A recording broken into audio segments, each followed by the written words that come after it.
This is The Figure Mark with one of the biggest action figure marks around, Matthew Goldberg.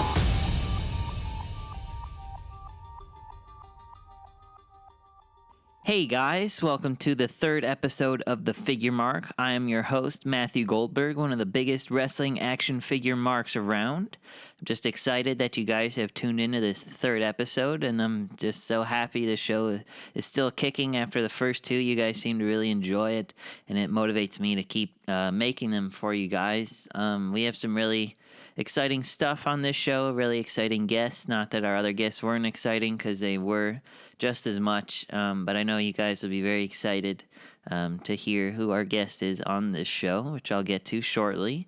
I just want to say first, for all your wrestling action figure needs, check out ringsidecollectibles.com, and if you want to start learning some awesome wrestling figure photography or show off your great work, be sure to check out facebook.com/wrestling figure photography, which is my figure photography group.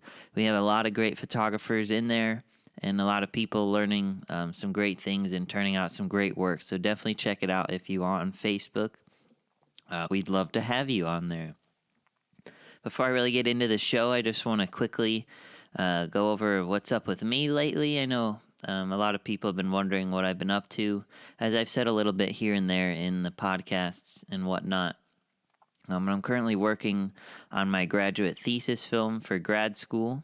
It's a short narrative film. It's a dark drama written and directed by my friend Alan Brooks. I'm the producer, and I'm going to be revealing to you today, if you aren't friends with me on Facebook, that Elijah Burke is actually starring in this film. He's a good friend of mine. I did my documentary, Pope Against All Odds, with him, and we are currently crowdfunding just to help cover some more of our budget.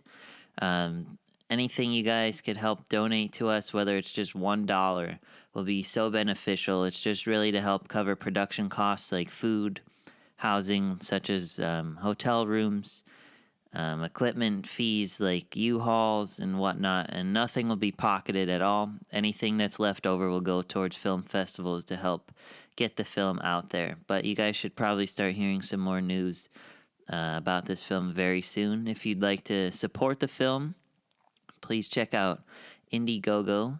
It's a crowdfunding website, and once you're on there, just search Wounded Film and it should come up. But yeah, anything you guys could do to help us would be so fantastic. We already got some funders, and it's really awesome. So thank you so much in advance for helping us with that. Next, I just want to reach out to you guys about my CCW show. As I said in my latest review video that went up the other day, I am working on a new show. It's totally different style than anything you've seen before. Hopefully you guys will like it.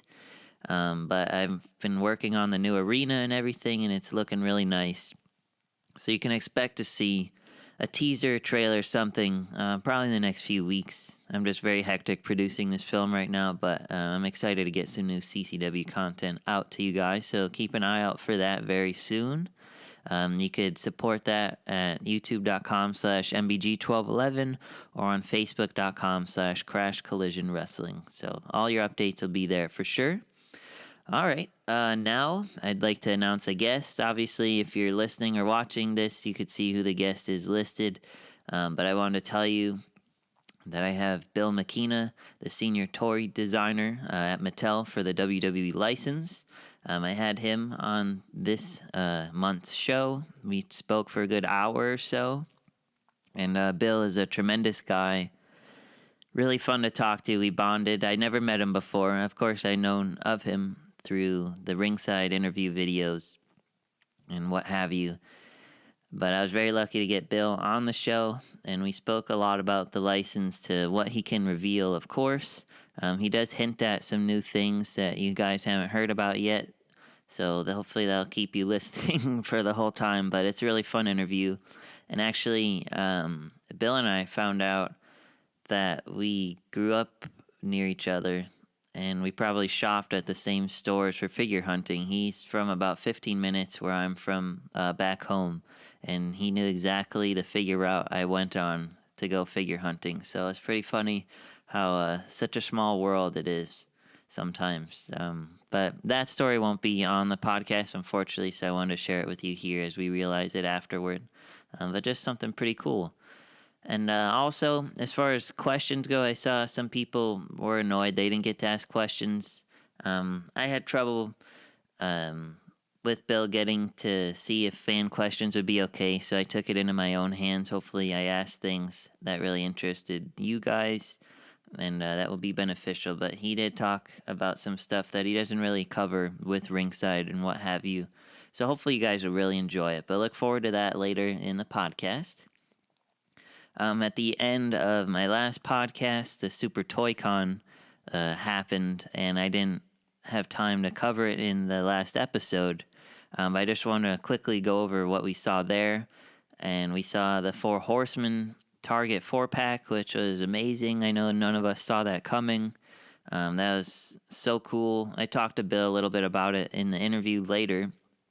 But I was really excited to see a Barry Windham finally, and to see Arn and Tully released again, as I have the original ones mint, but I never wanted to open them. And seeing their value, I can never buy a second one to open, sort of thing, so I'm really excited they're re-releasing them. Also, we saw the new Legends line with Hulk Hogan, Yokozuna, Eddie Guerrero, the Matador. God, I'm drawing a blank to his name all of a sudden. But we saw a lot of new awesome Legend figures. I'm really excited that line is continuing, as I love collecting flashbacks. And it should be a really good lineup. I believe those aren't coming out to the fall. But at the rate everything's coming out, that could be like 2 months for all we know. So look forward to those. I mean, if they're already mint, it's got to be soon. So I can't wait for those. But that was pretty cool to see. We also saw the Battle Pack Series 34 and 35. That had some really good lineups, like Zeb. We saw Lana finally and Rusev. The Road Warriors, we saw the little Hornswoggle and El Torito. Those look fantastic. I know some mint photos of those just released the other day online. But I'm really excited to get my hands on those. The little WLC accessories are pretty funny. So those should be pretty cool. Definitely keep an eye out for those. I'm sure pre-orders will be up very soon if they're not already on Ringside's site.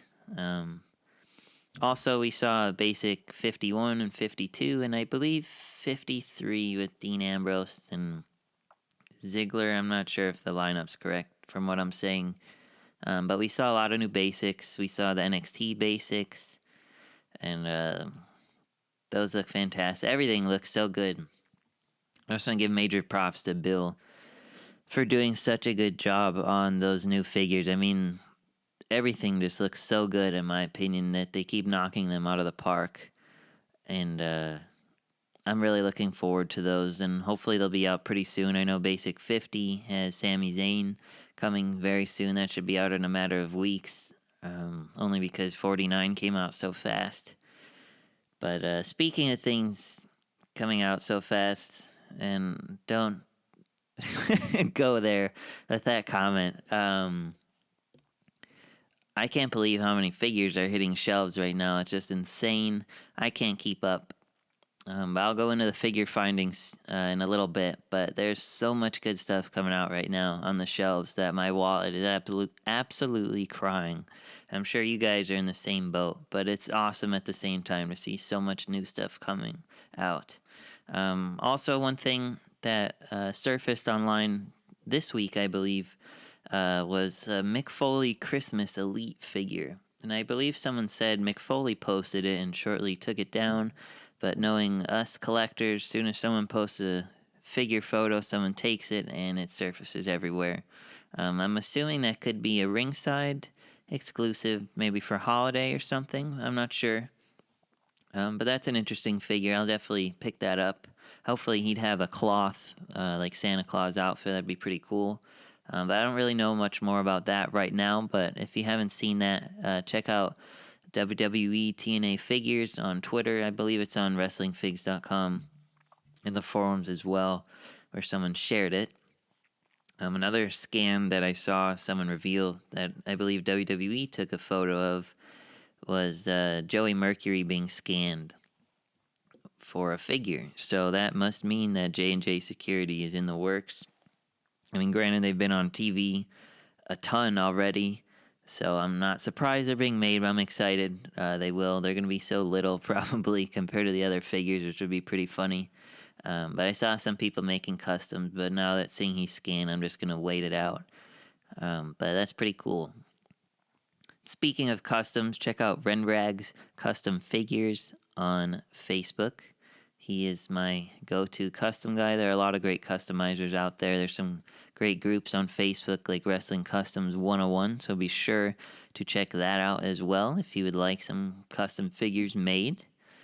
Going back to some more stuff that surfaced recently, the new Funko Pops that nobody knew about were the Bella Twins, which were sold at both Mania events, like at the Mania Superstore, and at the Access store, I believe. They were selling like hotcakes, and they are exclusive, I believe, to WWE Shop. However, in the picture, there's one box Nikki was holding, I believe, that had the WWE Shop sticker, and the other one that Brie was holding had no sticker on it. So I don't know if that means we'll see them at the store, which would be nice. Otherwise, I'm sure they'll surface on WWE Shop right after Mania, if I had to guess. But I saw a lot of people were picking those up and scalping them, unfortunately, on eBay. But those are really cool, and I hope to pick those up at some point. And also, there's a new John Cena pop vinyl in his like turquoise blue outfit. So that's another one that I'm sure will be on WWE Shop very soon. I'm not too thrilled about the Cena one, but if I could get them, great. Also, some bigger news that came about as of late was Walgreens now getting exclusive figures. Their first exclusive figure, which was revealed on Raw, is The Rock.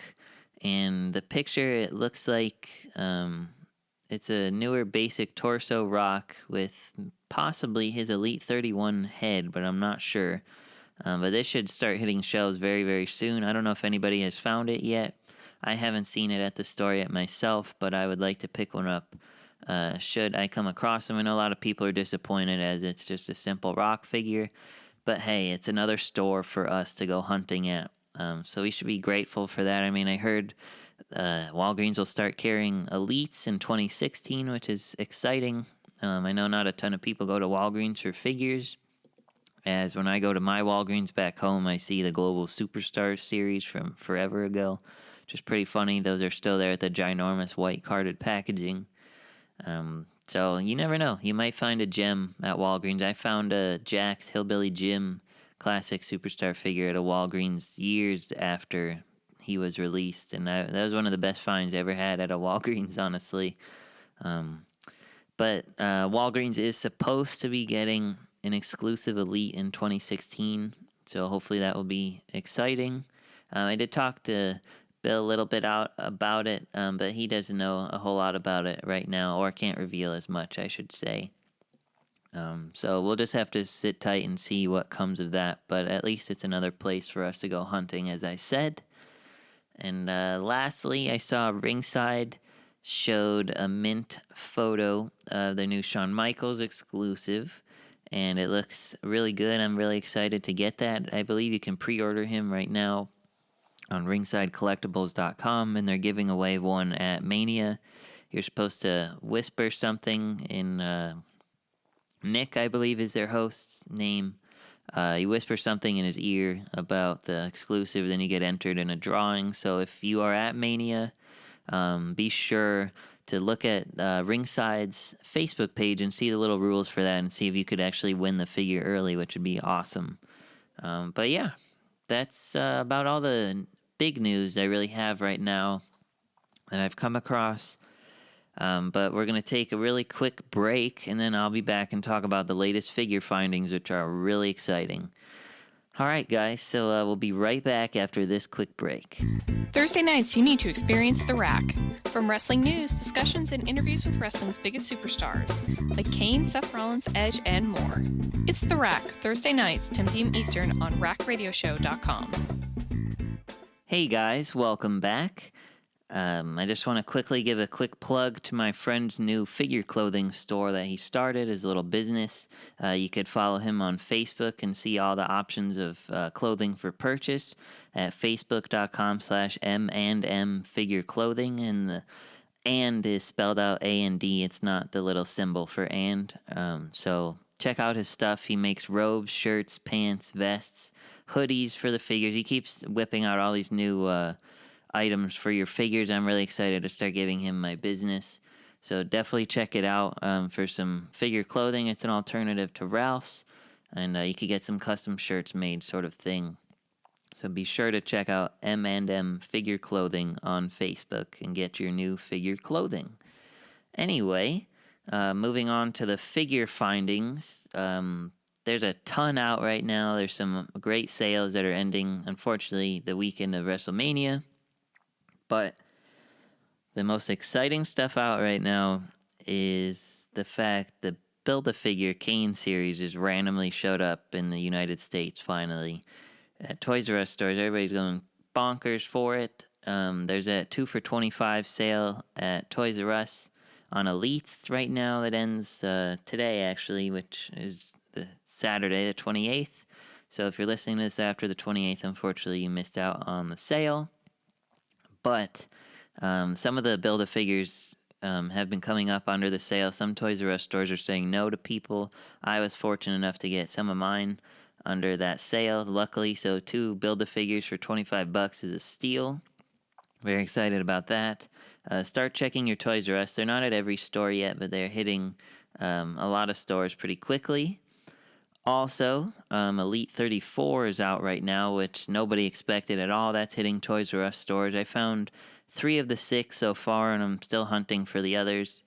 But it should only be a matter of time before I find them. Be sure to start checking your stores constantly, as so much stuff is hitting right now. There's also a WrestleMania Basics sale at Toys R Us right now, where basics are 50% off. And some of the Heritage Mania Elite figures are 50 off too for some reason. So if you didn't get these, you could get some basics for $5 and Elites for like $10 or something crazy. But it's really good pricing if you guys are looking for those. Also right now, I saw Battle Pack 33 is starting to hit Walmart shelves. I haven't seen them yet, but start checking your Walmarts for them. That's a series of Shawn Michaels and Undertaker. It's the classic and present battle packs where it has Andre and Big Show, and then Ray and RVD. Also at Walmart right now is Basic 48, and it's supposedly at Kmart as well. I have yet to see these. I'm anxious to get that set, as there's a lot of great figures in that one. That is Hulk Hogan, Brie Bella, Ric Flair, Booker T, Cena, and Randy Orton. That's the Heritage series, the Mania Heritage one. And also at Toys R Us right now, and Target and Walmart, is Elite 33. Those are everywhere. They're on Amazon. You can get them on Ringside Collectibles, of course. But those are pretty easy to find.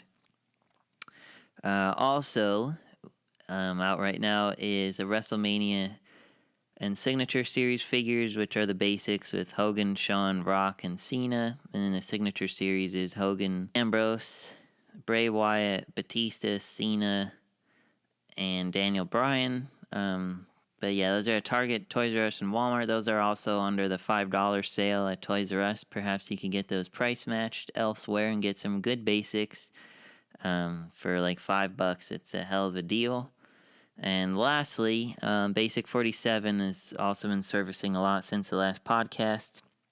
Only at Walmart so far, I believe, and that's a set with Rusev, Alicia Fox, Christian, Kane, Lesnar, and Cesaro. So if you want the new Rusev, which I highly recommend, you can check out my review of him on Wrestling Figure Wednesday or on Facebook at facebook.com/wrestlingfigwed.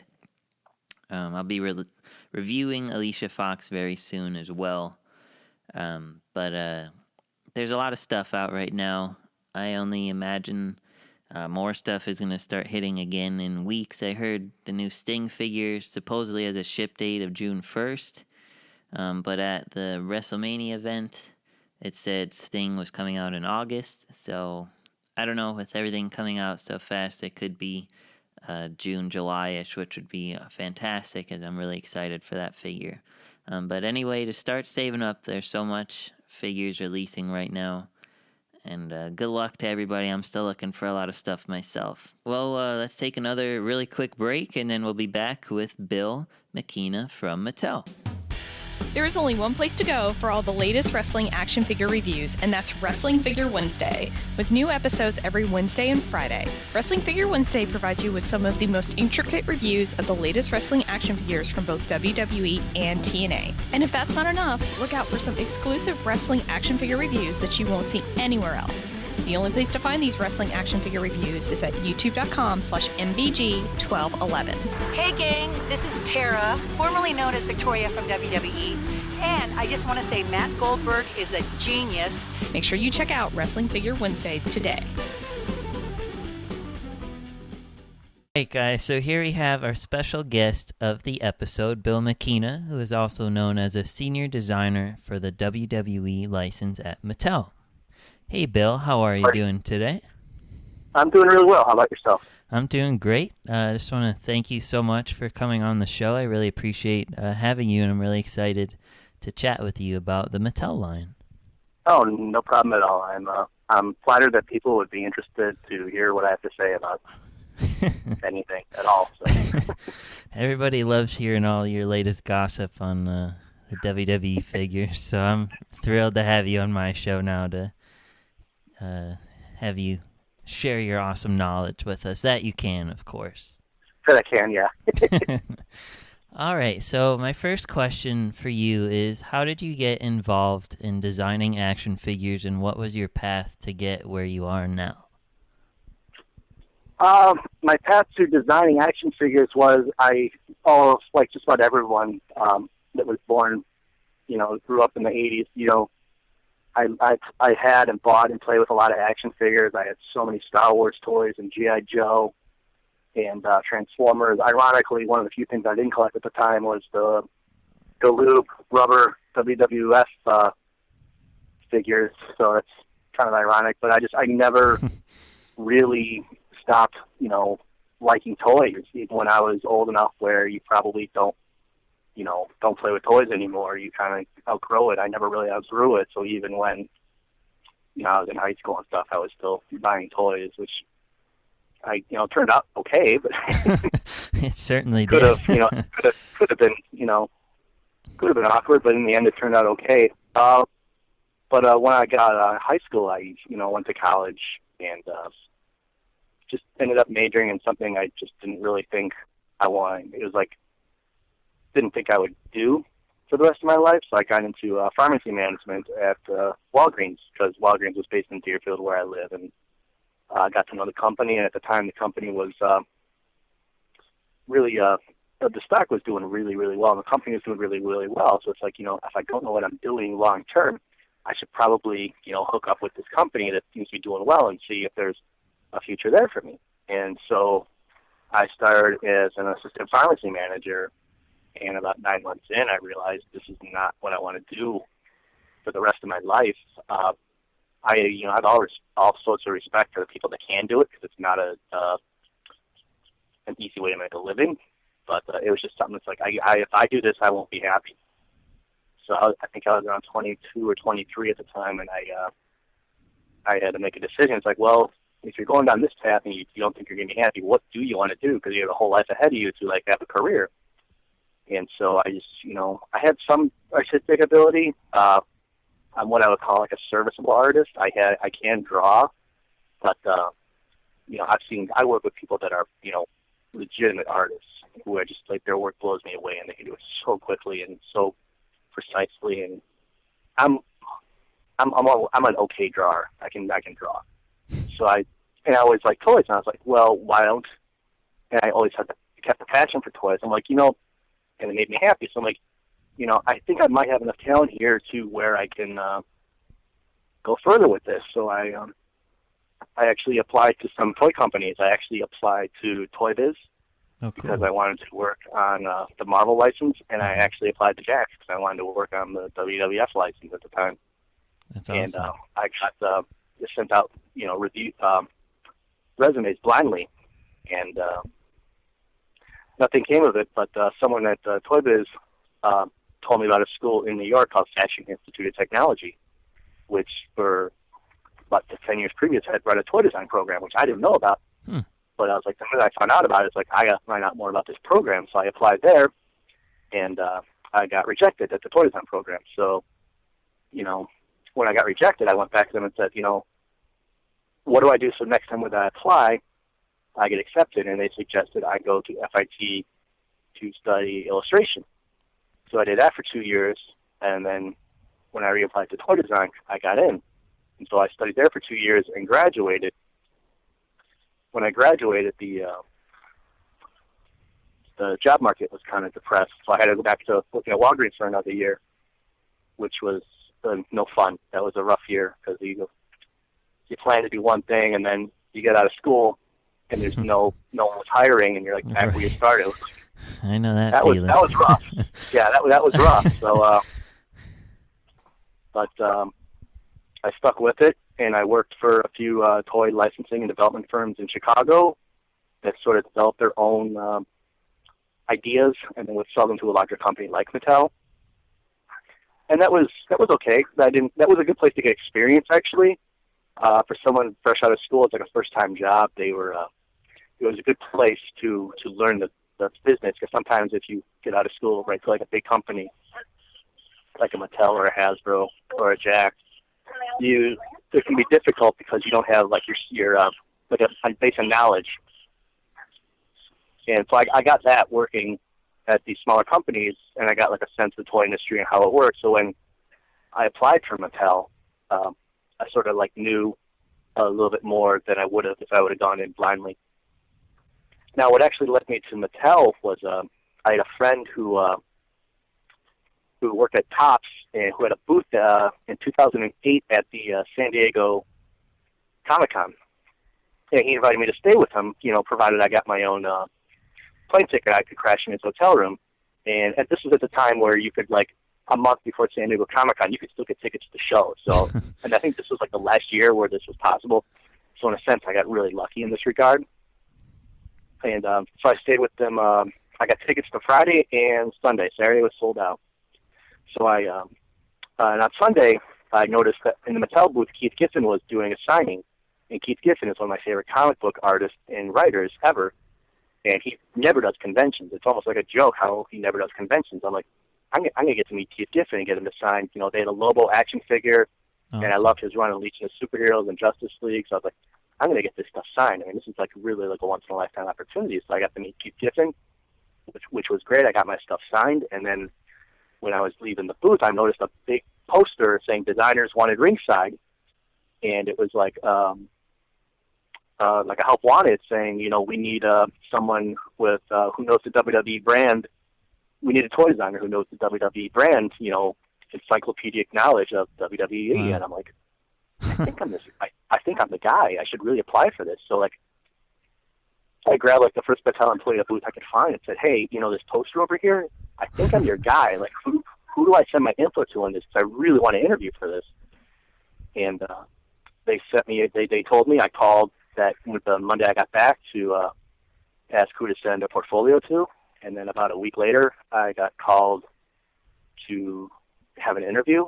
And then about a month after seeing the poster at San Diego, I was offered the position. So that's how I got into Mattel. So I'm extremely lucky in that I got to not only work on a WWE line, but basically get in on the ground floor of a company that was developing one.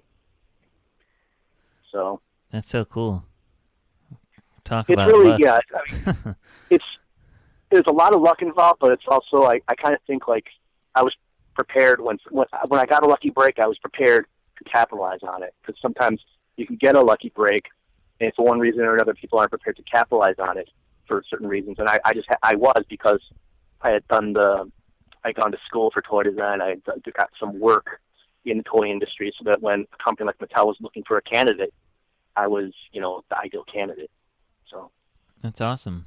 And you've definitely taken that line to amazing places. I know everybody just loves, for the most part. I mean, I love it. I'm not one of the complainers, but I think you guys are doing a fantastic job with the figures, and it's one of my favorite things to collect since I was little. I've just always loved collecting wrestling figures, and you guys are doing a tremendous job with them. And Thank you very much. yeah, no problem. I've been collecting wrestling action figures hardcore since I think 1994. Oh wow! Almost over 20 years now. I started with the Hasbros, like when that line was going away. There was like a clearance sale at KB, and I bought the first one I ever bought was the Hasbro Kamala. That's awesome. I always loved that character, and I figured it was hilarious because it had the leaping action with it. Right. And then I bought one, and then it's like potato chips. It's like then I bought more and more and Right. more, and then I think a year later Jack started coming out with stuff, so I started buying that stuff. And then about 2 years after that, I was made aware of the Remco, the AWA line, so I started collecting that. Oh wow! And I actually completed that collection last year, which, if you know anything, like the last 8 figures of that line are incredibly hard to come by. And I finally got the last one last year, Boris Zukov, with the complete singlet. Wow, so, that's do a awesome. bit up on eBay. It's not cheap. Yeah, I have some friends who love collecting those, and they always say that stuff costs such a pretty penny. And, Yeah. that's awesome that you're able to complete it. But I collect them like potato chips too, especially as I've gotten older, and I keep them in better condition than I did when I was a kid. Like I frown when I look at my older stuff. I'm like, why did I do that? And they're just covered in scuff marks. Like my old WCW guys and stuff. Yeah, it's difficult. I also have some old Star Wars figures and some of the old ones when I have on display. And like, I think Greedo's head is glued back on. Walrus Man's teeth are, grinded down to the plastic color underneath. So it's like, those are the ones I played with when I was like 3 or 4 years old. So they have like a sentimental value. That's awesome that you held on to your old stuff like that. I don't know, I never want to part with my stuff, even though, like, my bone-crunching action, those are my first wrestlers, and their legs are broken off, and I'm just like, why did I do that? But I love what you guys are doing. Just the figures keep getting better and better. Thank you. I appreciate the compliment. It's nice when people say nice things about the line. Sure. It deserves every compliment, honestly. Do you heavily collect the figures? I know you make them, obviously. Like, do you enjoy, I assume, collecting them as well? Oh yeah, yeah. I mean, if I wasn't designing these figures, I'd be collecting them. Like, I'd be looking forward, just like everyone else, to like who's coming out. Like, when is this person getting their figure? When are they going to put out this guy? This guy changed the costume or got a haircut. Are they going to do Are they going to do a new costume? This guy got full arm sleeve tattoos. Now I got to get my guy updated. Well, at least you're on the same page as a lot of us collectors who are like that and just want the most current looking guy, sort of thing. Yeah, I mean, I realize how lucky I am to be designing a line that I actually am collecting, and I try to like design the line like that. Like, I want to make a product that I would want for my own self. So when I have to make decisions, in terms of like cost-cutting decisions, I'm like, okay, well, what can we afford to lose and not, to meet budget? Because that's the hard part of the job. Is like, of course, you want everything you make to be perfect, right? But rarely, it's just not economically feasible most of the time, just because you have to hit cost targets, and that's the nature of the job. So if a guy has 14 colors on a singlet or something, it's like, okay, I have to this guy in a basic line. He's got 14 colors on his singlet. How can I basically get the same look across using 3 colors? So because I can't, spend, deco hits cost money, and so I have to conserve. But I try to figure out okay, as I'm a collector, what would I really notice if it was there, and what would I notice if it wasn't there, and then try to make decisions based on that logic. No, that's really interesting, and actually something I was going to ask you about is, when it comes to situations like that, do you give more detail to guys? Like, if a John Cena is in the set as well, does he kind of get pushed to the side a little bit to allow someone else to have more detail, sort of thing? Or Not really, no. When we do a John Cena, what I'll sometimes do is if there's a choice between, and if it's a basic figure, and on one night he's wearing camel pants and one night he's wearing black pants with a black belt with a black buckle. If I'm picking decos for a basic figure, I'll go with the black pants with the black belt with the black buckle because I know I can do an accurate John Cena without having to spend the deco in a basic line. For Elite, I try to make the outfits, stuff that I can't do in the basic. I'll usually try to go after those designs first, like the Fandango when we did Fandango. Mm-hmm. In basic, we had a certain level of deco we could do, which I was pretty happy with, and it was still very accurate. And then when we put him in Elite, we could go nuts and put him in like those, right. like Skittle zebra pants he had. Right. So that's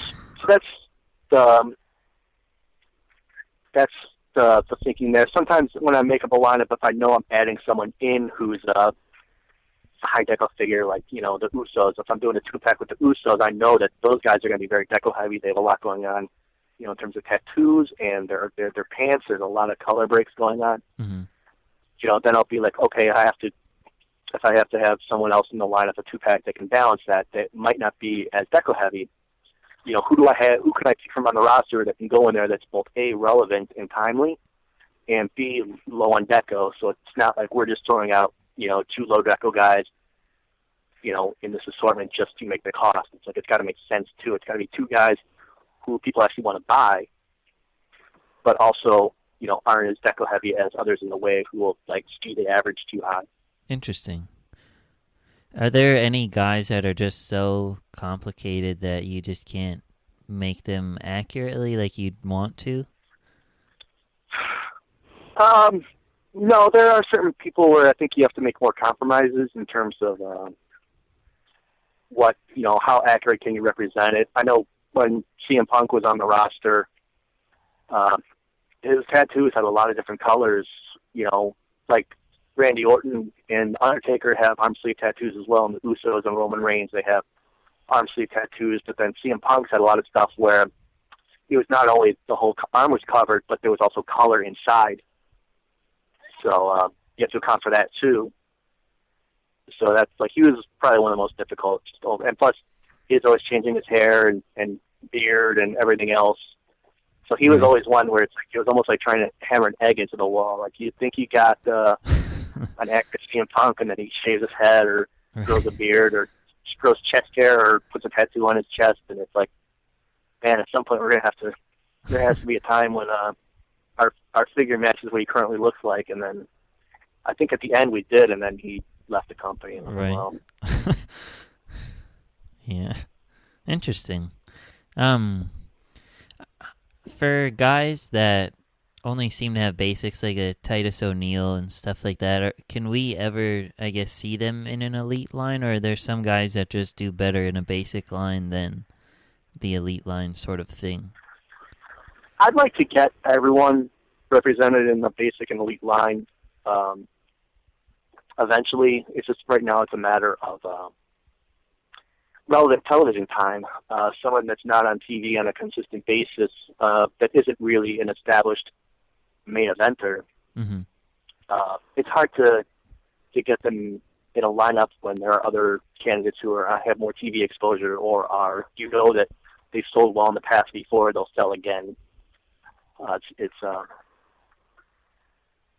You have to make decisions like that. And sometimes, people that you want to get an elite develop for, they just, they drop off TV and you have them sort of penciled in the lineup, and then, it's like, well, I don't know how relevant they're going to be in, the 10 months it's going to take for the figure to develop, and then you have to replace it with someone who's, on TV more, or is more of a heritage play, like someone like a Randy Savage or an Ultimate Warrior, that, that you put those in a lineup, and they'll sell. And now we've got Hulk Hogan and Sting. We have a lot of people that have a lot of looks through history that we know will sell. So it's a challenge. I mean, I do like to get every. I mean, the only one I really did not want to do as a elite was Great Khali, just because I don't think it would have been less accurate than if we would have done him as a basic, just because his movements were, not.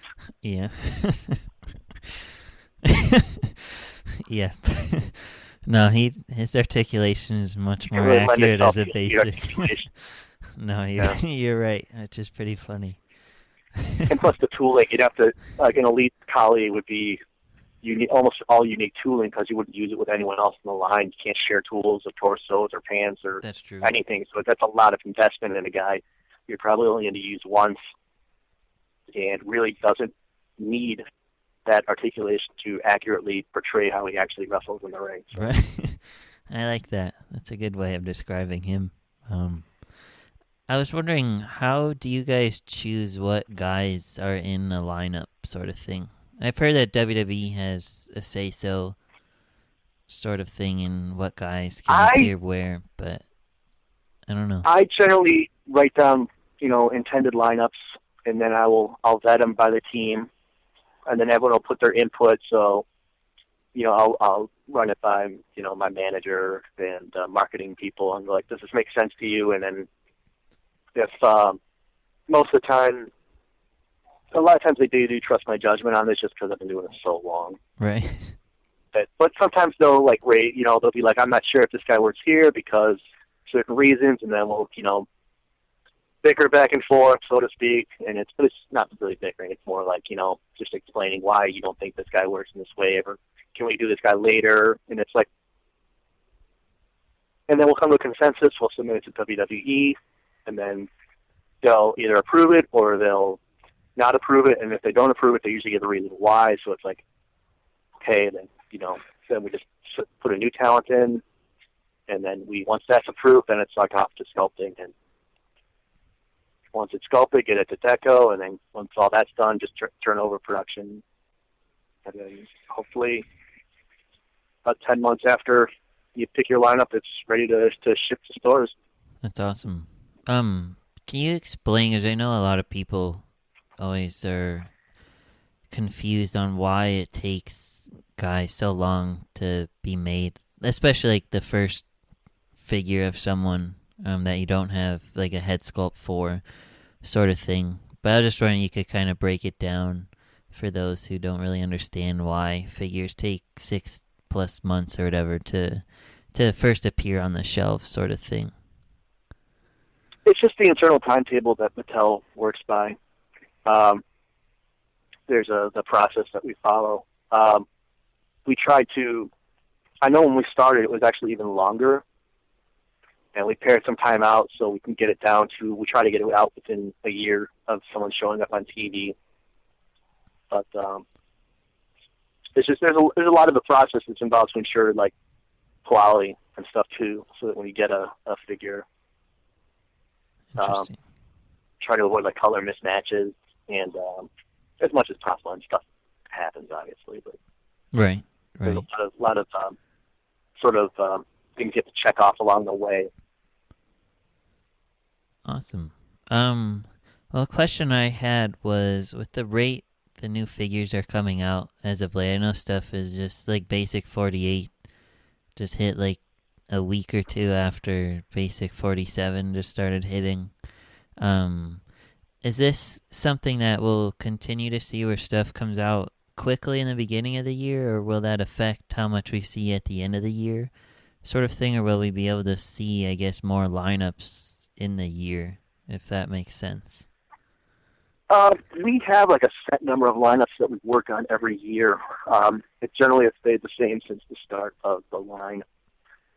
If stuff comes into the stores quicker, that's actually like a good problem to have. That means like the stuff that was scheduled to last that month actually sold through, and like the new product is being rushed in.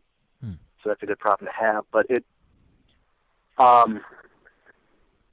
there's been times in the past where stuff was selling. I know that the SummerSlam series a couple of years ago was added at the last minute just because the basic figure line was selling so quickly. We had demand for another wave of figures, so we thought, it was for, like the earliest we could get in the stores was like via August of, I think it was last year. So it's like, well, why don't we just do some SummerSlam heritage figures, and that seemed to go over pretty well. I think those did pretty well. So, yeah, we have a set plan, and then sometimes we can adjust on the fly to meet demand if there's any overwhelming demand, which is what we did with the SummerSlam series. Okay. Well, that's pretty interesting. I enjoyed those figures, and I saw they're starting to pop up a little bit again all of a sudden. Yeah, I noticed that too. It's strange. Yeah. that SummerSlam stuff. I just actually had a Target on the way home, and they had looked like they put out a fresh case. Yeah. I'm wondering where that was when SummerSlam was, because this stuff is timed around certain events, and it's like hitting like 6 months. I mean, it doesn't really, hopefully, affect the sales, but it's funny how you plan internally for stuff to happen in a very meticulous clockwork manner, and then once it actually hits retail, like retail warehousing stuff, just it's out of your hands. And yeah, no, it is interesting that they were just randomly popping up again, because I got mine forever ago, and I was at a Target the other day. I'm like, this is really weird that there's like a fresh case of these sitting here again. It's like, where did they find them? But hopefully people buy them, even though they're like technically off season. Right.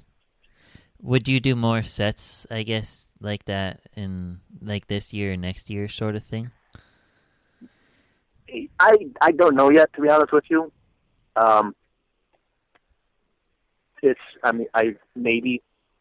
I can't say for sure. Like, that request hasn't come. Mm-hmm. But if it does, then, we'll act on it and do something like that again. Okay.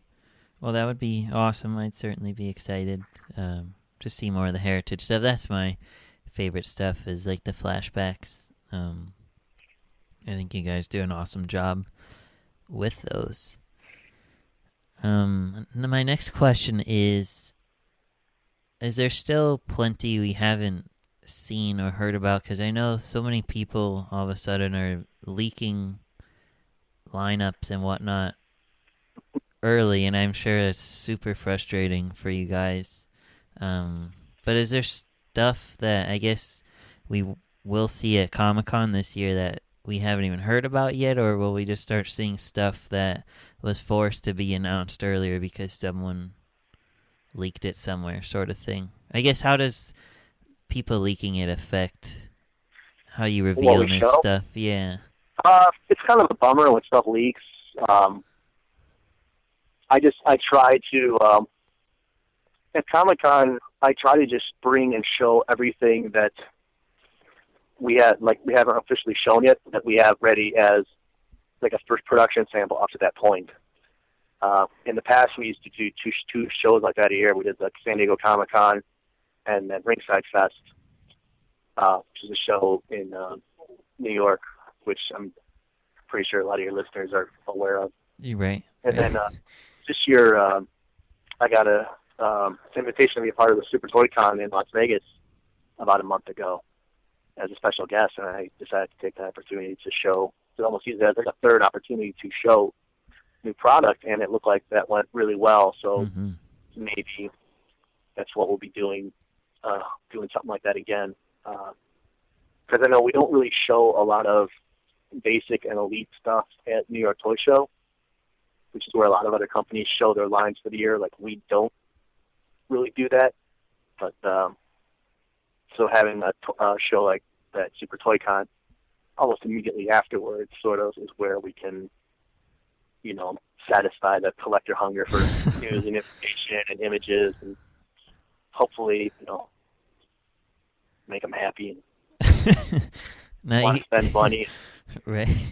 Now, you revealed some really awesome stuff that I did not expect at all, which was nice, because I know so many things have been leaked, and it takes the fun out of when you guys show pictures or reveal it in Ringside's video or something. And speaking of what you showed at the Toy-Con, are the Legends doing much better than they were, that we'll be seeing more and more of them as the years go on now, sort of thing? Yeah, our flashback program has gotten more and more successful since we started, to the point now where we can actually do something like Hall of Fame, where it's only sort of flashback figures, and that program just took off like a rocket at Target. and looks like we'll be doing more product for that. And I mean, I love doing that stuff too, because that's the stuff I grew up on. And, Right. you know, I love when I can make a figure of someone that I have a Hasbro version of or a Jax version of, and like just be like, how cool is this that I can, you know? I remember getting the what was like a recent one, like Tito Santana. Like I always wanted a Tito Santana, and you know, now I was able to put him in Hall of Fame, and I'm happy that figure exists, and I'm happy I was able to work on it. And I think I hope people are as excited about it as I am. Oh, definitely. I mean, I am. I was thrilled to see some new faces, just like even in the Four Horsemen set. That was really unexpected. I'm really excited that you guys are re-releasing Tully and Arn again, because I have the original ones, but I never wanted to open them, and I know there's such high demand for them, so I was really excited. And the fact you did Barry Windham was a big surprise. I always wanted to get Barry in the line somehow. It was just a matter of finding out, you know, the best place to do it. And I think, you know, when the opportunity to do that pack came up, the first thing I thought of was Four Horsemen, and we can put, because I know that the number of people that wanted Arn and Tully now are outstrips what was available. I think now there's more people actually buying flashback stuff than even when we had the Legends line around. I agree. I think we might have maybe earned the trust of people that we could put out some good stuff. Because I know when we first got the license, there, you know, I mean, Jax has had it for 13 years and put out such great stuff. I mean, I still have so much Jax stuff in my collection that's like I never plan on getting rid of. And it's like, how do you know, a lot of people are going to be, you know, upset that like they're not getting those anymore, and we have to like earn their trust. Right. That we're going to put out good stuff and make it worth coming over for, or to continue, you know, collecting WWE, even though it's with a different manufacturer who's putting out a different style of figure. No, definitely. I was wondering, can we see more Legends stuff besides just at Target now that they're doing so well? Like more exclusives. I know, like the Amazon Mankind. Would we ever see another Amazon type flashback exclusive? And I saw Walgreens is now going to be carrying your figures.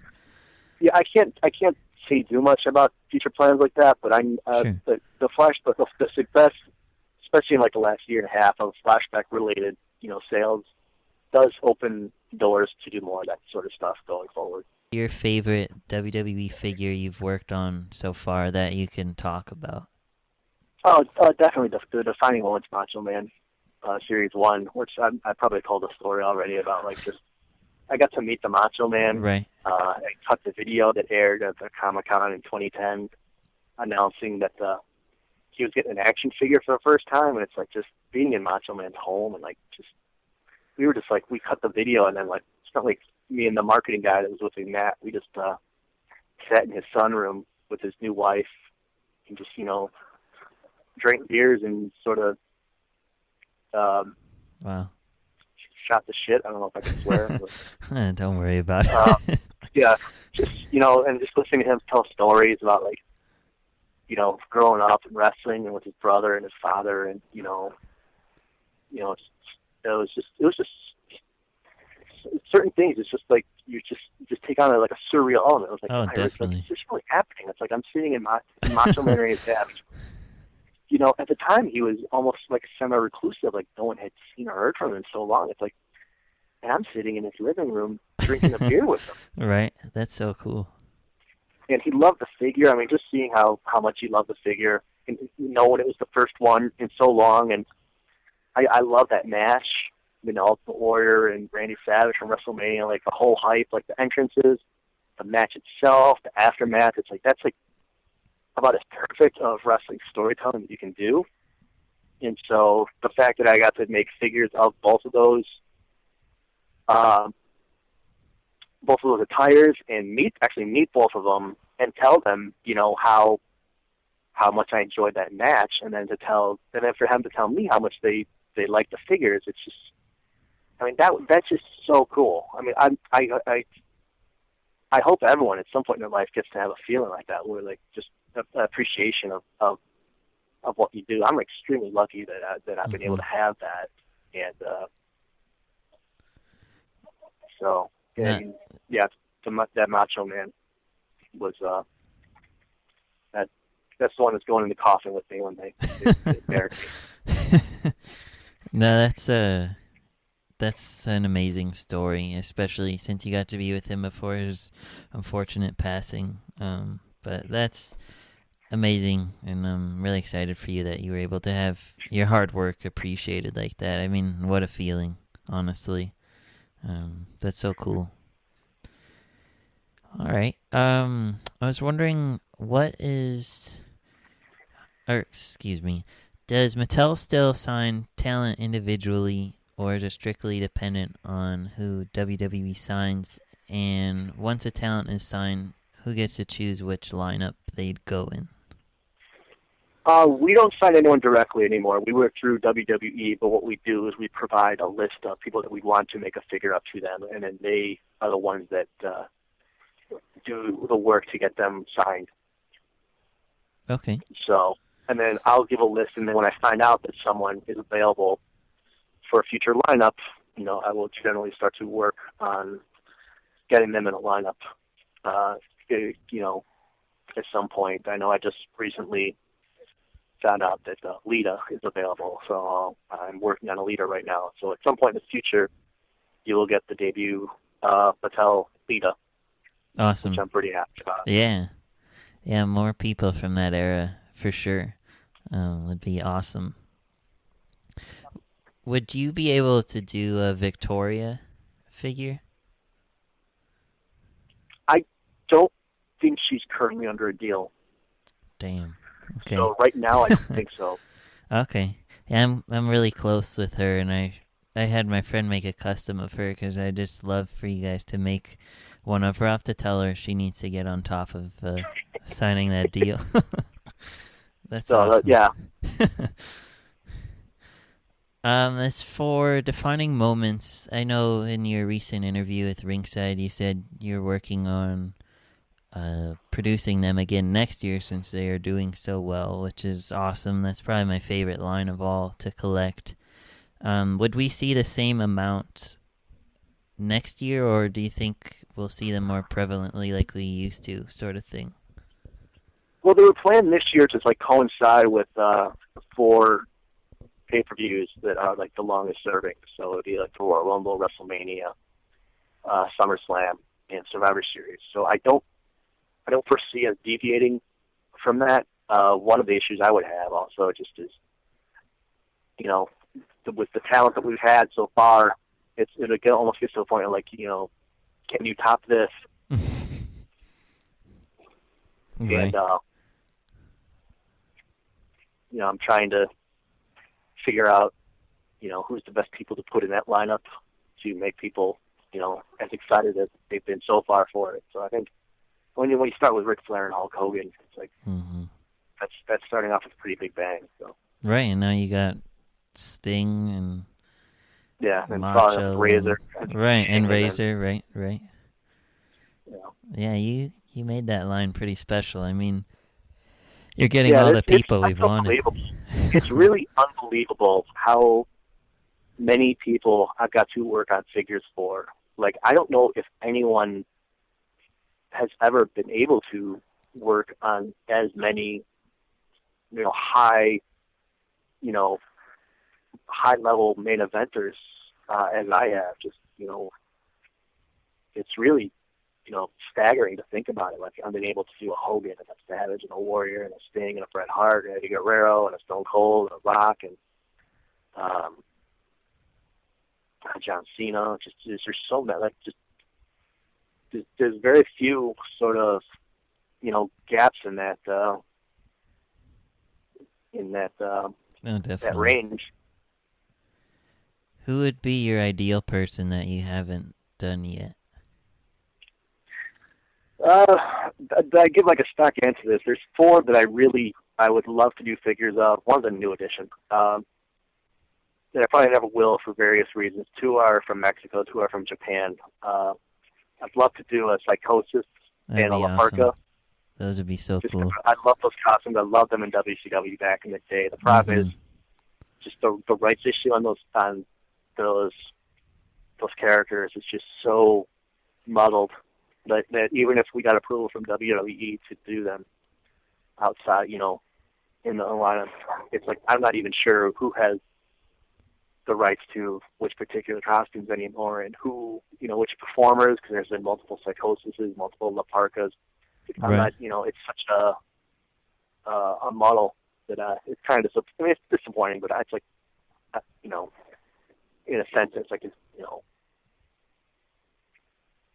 it'd be nice if I could do it, but, probably won't. And the other 2 are Japan. I'd love to do Kenta Kobashi from All Japan back in the 90s. That'd be awesome. I love that guy. And then a new one this year, I'm really, really gotten into Shinsuke Nakamura. The King of Strong Style. Right.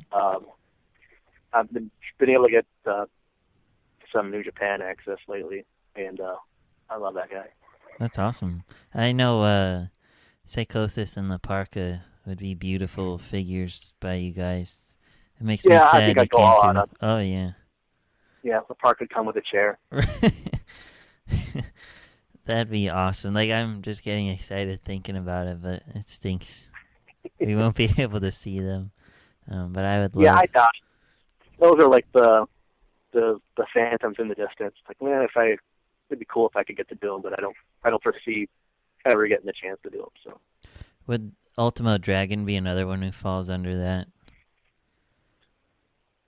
yes, his is a little lesser extent just because I have the Jax version, and I did some modifications to give him the pretty swank chest piece. Because I know the original one didn't have the chest piece, and at the time that really stuck in my craw, so I had to go and make one for myself, and I like the one I made. So, like, me, I'd love to do a Mattel Ultimo Dragon, don't get me wrong, but if I was, on like a bucket list of figures for myself that like I would love to work on, get my own versions of he's lower than other people that, have absolutely no, American figure representation. Right. No, those would be so cool. Maybe one day. Maybe. I was wondering, I don't know if you're allowed to touch base on it at all. Are you able to go into a little detail to explain how Walgreens will be getting stuff now, or what we can expect to see at Walgreens? Because that was kind of a big news as another place to look for figures now, sort of thing. Yeah, I'm not sure if that is something that I should talk about right now, just because I'm not sure what the announcement schedule is for that, and I don't want to be the one to be giving stuff. It's just certain things is like you're better off just, if you don't know, just don't say anything. Right. So, okay. That's okay. No biggie. Will there be, or can we expect to see more standalone Elite exclusives like the Rocky Maivia we saw this year at Target, sort of thing? It's possible. I'm not ruling it out. It just depends if the retailer asks for it. So like if a retailer asks for something like that, we'll, generally if someone wants to buy stuff, and make money, give us money, we try to accommodate them. So okay. Yeah, I mean, if that program went for Target and they were to come to us and ask for another one, we'd do it. That'd be awesome. I'm guessing does the Hall of Fame set kind of, or not the set, the 4-pack replace him in a way for this year? Is he like the 4-pack kind of the Rocky Maivia of 2015 sort of thing? I think it's a separate deal. Okay. Awesome. Well, then I guess we could hope that they liked Rocky enough to have someone else made. Hopefully they're listening to this podcast. I was wondering, for my own personal tastes, would you guys ever do an ambulance match type playset, since that match is becoming more prevalent over the past few years? If it's unlikely, just because the tooling on that would be very expensive. Okay. to do it right, to do like a full size ambulance with enough play features on it. Like if we just did an ambulance, it would be sort of boring, standard. So we want play features in it, like breakaway features, and then Right. stuff like that. It gets to the point where to do it right, you're almost looking, it's something that's prohibitively expensive. So it's something that's actually been talked about, but Okay. it doesn't make financial sense. That makes sense. Okay. Can we expect more backstage environments in the future? Did those do well enough? I mean, I know you guys did 2 of them. Yeah, they did. They actually did pretty well. It's a possibility. I know this year we're not doing one this year, so just sort of take a break. But it doesn't mean that. Again, if a retailer asks for some, we generally like to give it to them. Okay. Well, I'll look forward to seeing what else you guys release. Will we see any ECW guys in the near future? I think you've been asked this in the past, but I don't remember. Not as a separate line. If we do it, they'll be intermixed among flashback assortments. Would we ever see like a Joey Styles or a younger Paul Heyman, like a Paulie Dangerously or something?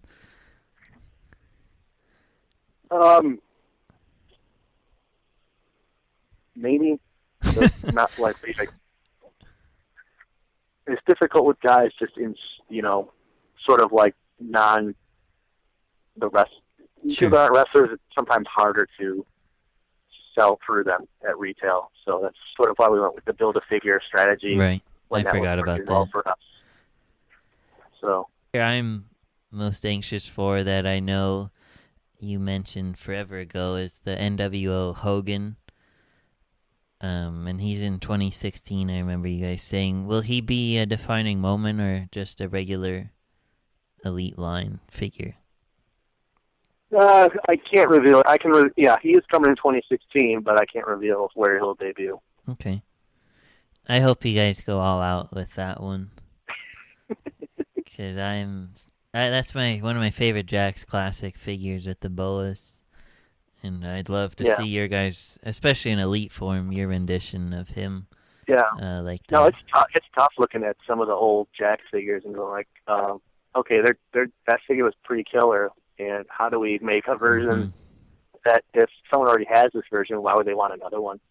And that's one of those. It's like, I mean, that figure is pretty great. So I got to make sure that the Mattel version is as good or hopefully better, and that's not going to be easy. Yeah, like the detail in his boots with his face on it and everything. That's just awesome. Yeah, it's pretty spectacular. I still have that one in my collection myself. I'd love to see your guys' version, even if you do a different NWO outfit of his. I would be thrilled. And speaking of NWO, I know you've probably been asked this multiple times. Can we expect more, I guess, army building NWO guys? As I know DX is starting to get more and more faces, like X-Pac. And there's going to be more NWO, and it's important enough action. There's obviously demand for it, so. Oh yeah. Yeah, NWO is represented in future lineups. Awesome. I'm really looking forward to those for sure. Would we see someone like an Eric Bischoff, or is he not signed? He's not anytime soon. Damn. One of my last questions for you is, will Sting be surfacing more throughout this year, or because I know you rushed to get his defining moment one out faster once you got his rights, or will we start to see him more in 2016? As I know Hogan is appearing left and right now, which is awesome. Yeah, well, it's when he showed up we started work on the Sting for the defining moments back, when we found out right before Comic-Con that he was going to be signing a merchandise deal. But then when he showed up on the main programming as well, when important people show up or new characters show up on programming, we try to get figures of them started right away. So I think he showed up late last year. You know, I don't think I'm spoiling too much, but we are trying to get some further Sting figures based off of his recent appearance, you know, into the market as soon as possible. We did the same thing with Hogan last year. It's like, Right. And which are now hitting with the, you know, about a year ago he signed with WWE, and now we're putting out quite a bit of Hogan. Yeah, I love all the Hogans that are coming out, and I know you guys just keep revealing more and more. So I feel like it's like the year of Hogan. The next year will be the year of Sting or Razor or somebody that everybody's just been dying to get. I don't know. Yeah, it's been a good run lately in terms of like what I've been able to work on. It's like, wow, I get to work with that guy now too. I get to work on Sting and Hogan. And, wow, That's quite a roster you've built up. Honestly, that's so awesome. Yeah, it's. I mean, I have no complaints.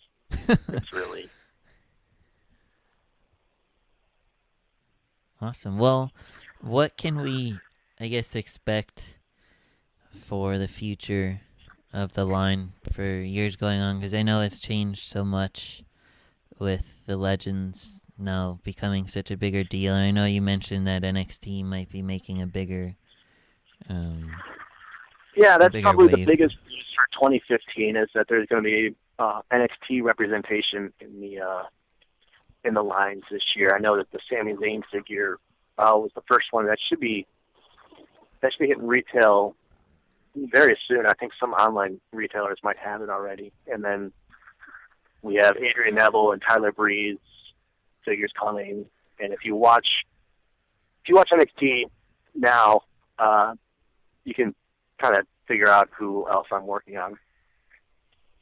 I love NXT, and I'm sure there's like a Finn Balor in them, or Balor, if I'm mispronouncing his name, but I know he would be a beautiful figure by you guys. He just got action figure written all over him. And that's one where there's a very easy distinction about which one to do in basic and which one to do in elite. Right. That'd be so cool. You got me excited now. I think you guys have knocked that one out of the park for sure. I know Paige was in the elite line, obviously, as her figures are starting to release online now.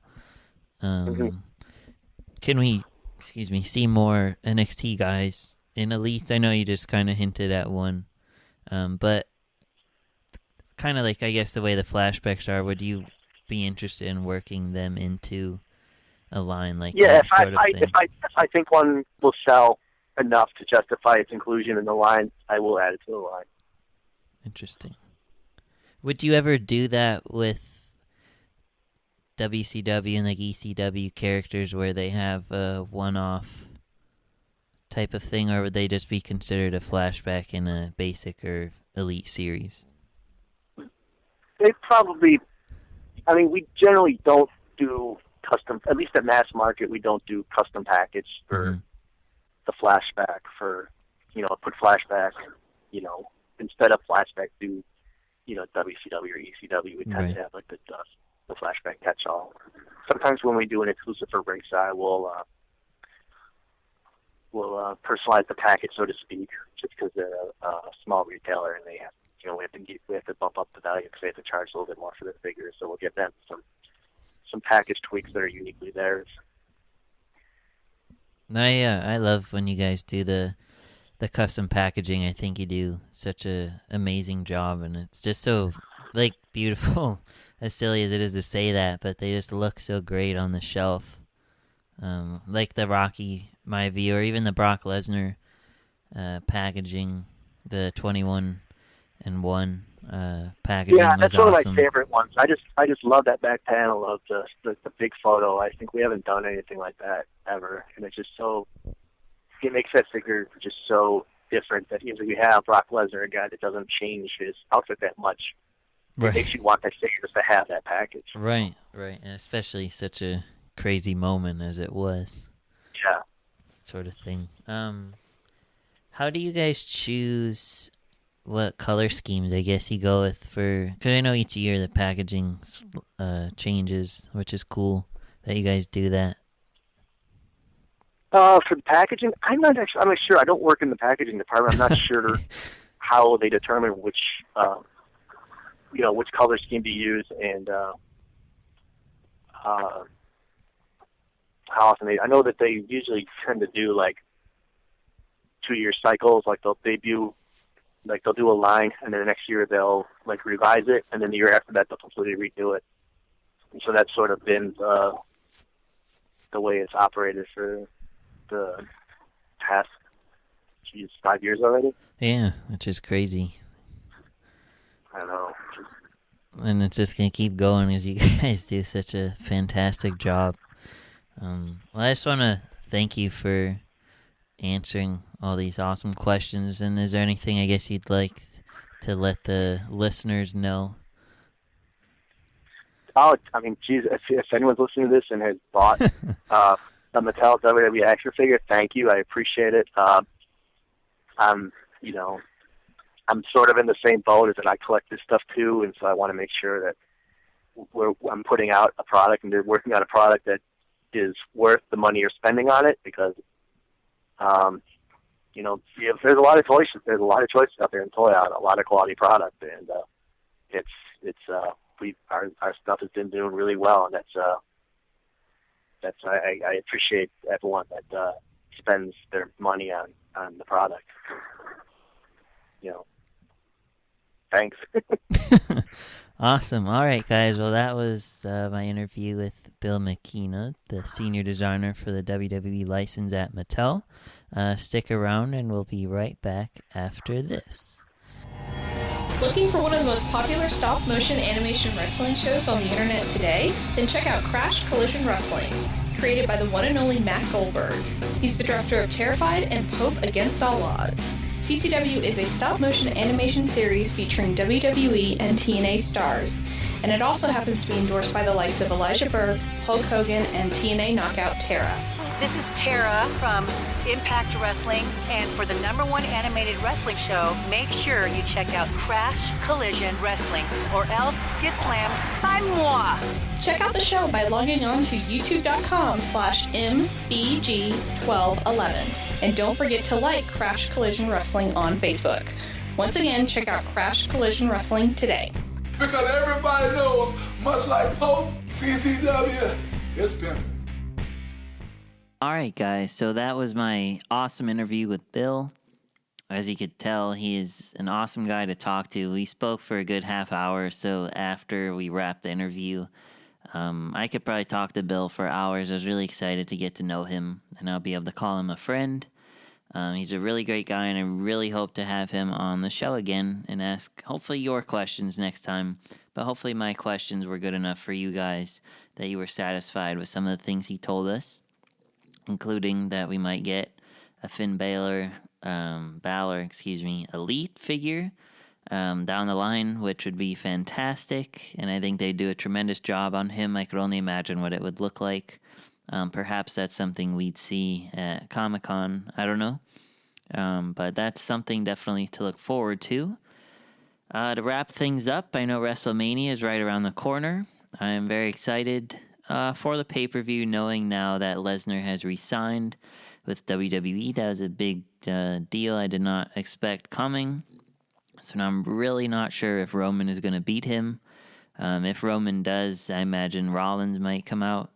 I just feel bad for Roman with all the heat he gets. I like him. He's a good performer. He just is on the bandwagon where everybody doesn't like him, sort of thing. But we'll see if that changes over time. But I'm honestly super excited for Bray and Undertaker. As you know, clearly that I love Bray Wyatt, and I love Undertaker since I was a little boy. So I'm really excited to see who wins. I hope Bray wins, but at the same time, I'd feel bad if Undertaker loses again, because it's like, what's the point of him coming back now if he's just going to keep losing? So we'll see, but I hope he kind of passes the torch to Bray as a future Undertaker-type character, as Bray is just doing a fantastic job, in my opinion. And then Triple H and Sting should be really interesting. I'll be curious if Sting wins. I would see he would, to be honest, to put Triple H in his place sort of thing. I would hope so, at least. I don't know. But it will be exciting to see Sting in that ring. It's still very, very odd to me to see Sting in a WWE ring and just on WWE programming in general. He'll always be WCW to me because that's I grew up with him as, and I never pictured he'd ever be in WWE. So that was really cool, and I'm looking forward to that match. Rusev and Cena. I hope Rusev wins just because I'm not a fan of Cena. But if Cena wins, he's going to win that title, and it'll be really weird to see Cena holding the U.S. title of all titles, but maybe that belt will start to get some value back to it if he has it after Rusev. However, I don't know what they'll do with Rusev after Rusev loses. I hope he doesn't fall off his ladder sort of thing and become a jobber, because he's a good character right now. But anyway, the other matches I'm looking forward to. The Intercontinental one will be fun. I'll be curious to see if like Ambrose or Ziggler wins. Even Daniel Bryan would be a good one. But yeah, there's a lot of fun matches. I'm excited to watch it. Hopefully it will be a decent show. For all of you at Mania, have a ton of fun there. I'm jealous you get to go to the shop there with see all the figures and whatnot and just talk to Bill. I believe Bill will be there. And yeah, it should be a really fun show. And have fun, everybody who's going. If you want to keep up with me, which I love social media, for those of you that know me well, you could follow me on Twitter at MBG Films. You could follow The Figure Mark on Twitter at The Figure Mark. And you could follow my Wrestling Figure News Twitter, which is at WWE TNA Figures. That's a really popular one with over 5,000 followers. If you want to keep up with me on Facebook, you could like my pages at facebook.com/thefiguremark, facebook.com/Crash Collision Wrestling, facebook.com/WrestlingFigWed, and facebook.com/MBG Films. If you want to add me as a friend and chat with me about figures, add me at facebook.com/MBGFilms1211, and check out my group Wrestling Figure Network and Wrestling Figure Photography for some collector groups as well as photography like I mentioned earlier. And be sure to subscribe to me on YouTube at youtube.com/MBG1211 so you could stay updated on when this goes live. You could also hear it on SoundCloud and take it on the go in the car with you. It works really well. You just need the SoundCloud app. And just go to soundcloud.com/thefiguremark. And lastly, if you want to keep up with my photography, you could see a lot of it on Instagram at instagram.com/MBG1211. And yeah, that's the best way to keep up with me and the show for that matter. I love posting multiple times a day and interacting with everybody. So feel free to add me and follow me sort of thing. And lastly, we have some more exciting guests lined up, people from the wrestling industry as well as the toy industry and just other fellow collectors you might be familiar with. So stay tuned for more updates. You will definitely see them on Twitter and Facebook because that's where I update people the most about future shows. So yeah, thanks for listening. I hope you guys really enjoyed this podcast. Let me know what you like and didn't like. If you have suggestions of people you'd like me to try and obtain on the show, let me know, as I really love interviewing people for this. And yeah, thanks again, and I'll see you next month.